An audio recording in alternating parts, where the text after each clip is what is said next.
जो मिलेगा उसी को अच्छा से काम करेंगे। हम मुख्यमंत्री पद मांगे थे क्या, लेकिन मिला था कि ये किसी की नागरिकता लेने के लिए नहीं है, ये नागरिकता देने के लिए है।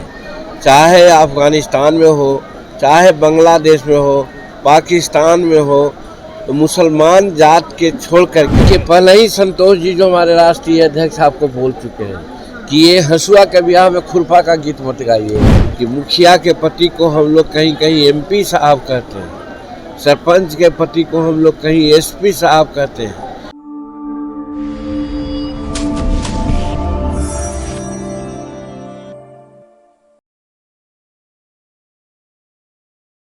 देखिए, जो महिला दिवस है सिर्फ हमारे लिए ही नहीं है, अंतर्राष्ट्रीय स्तर पर 8 मार्च को लोग महिला दिवस मनाते हैं और हर स्तर पर लोग मनाते हैं।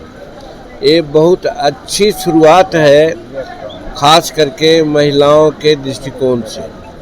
जो हिंदुस्तानी अवाम मोर्चा सेकुलर के जो महिला सेल के प्रांतीय अध्यक्ष हैं और झुग्गी झोपड़ी के जो प्रांतीय अध्यक्ष हैं, राष्ट्रीय अध्यक्ष हैं, उनके माध्यम से संयुक्त रूप में आज ये महिला दिवस और होली मिलन समारोह किया जा रहा है। 35% आरक्षण की बात है, लेकिन जनसंख्या की बात अगर देखते हैं, कहा गया है कि जिसकी जितनी संख्या भारी मिलेगी उसको उतनी हिस्सेदारी, और उसी के आधार पर अभी हाल में आपने देखा कि आरक्षण का दायरा बढ़ाया गया है और जो पुराना ढंग था उसको रिकास्ट किया गया है।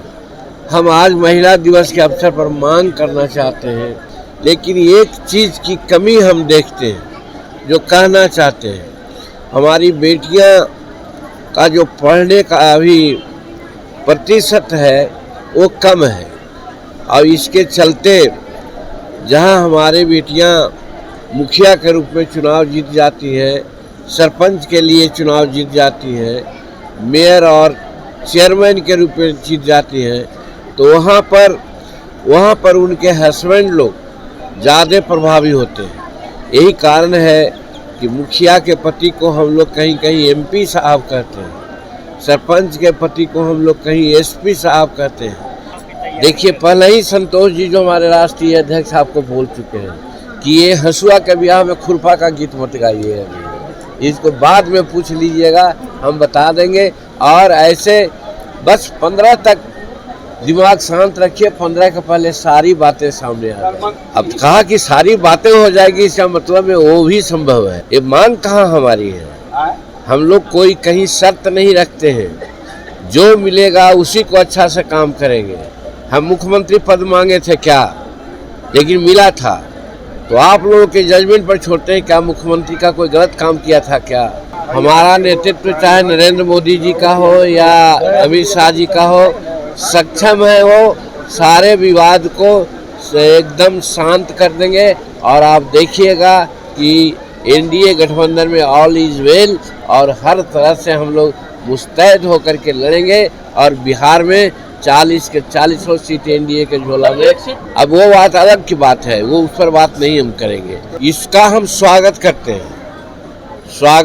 हैं ये कि स्पष्ट किया गया है, आप लोग देखे होंगे कि ये किसी की नागरिकता लेने के लिए नहीं है, ये नागरिकता देने के लिए है। चाहे अफगानिस्तान में हो, चाहे बांग्लादेश में हो, पाकिस्तान में हो, तो मुसलमान जात के छोड़ करके, मुस्लिम अल्पसंख्यक को छोड़ करके, जिसको हम अल्पसंख्यक करते हैं, उन देशों में अल्पसंख्यक नहीं है। उनको जो वहाँ अल्पसंख्यक है, चाहे हिंदू हो, पारसी हो, सिख हो और लोग हैं, जो वहाँ दमन के शिकार होते हैं और हिंदुस्तान में चले आते हैं, तो 2014 के पहले जो लोग यहाँ पर आए हैं उनको भारत की नागरिकता देना जस्टिफाइड है। वो कहाँ रहेंगे, विकास के कामों में नहीं लग रहे हैं, वो नहीं समझ रहे हैं कि हम कौन देश के नागरिक हैं। तो उतना बड़ा समूह को हम लोग उसको देखिए, जो विरोधी लोग हैं वो तो यही कहवे करेंगे, उनको तो और कोई मुद्दा है नहीं, वो करप्शन की बात नहीं कहेंगे कि उनके राज में क्या हुआ था।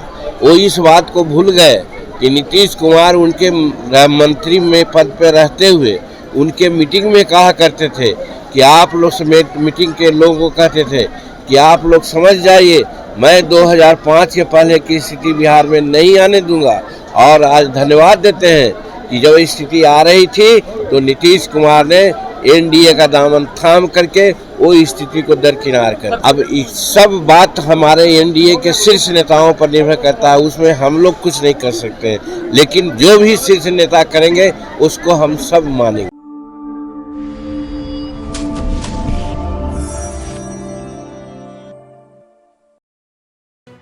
लेटेस्ट खबरों से जुड़े रहने के लिए हमारे चैनल नेशन भारत को सब्सक्राइब करें और बेल आइकन को दबाएं ताकि कोई खबर छूट न पाए।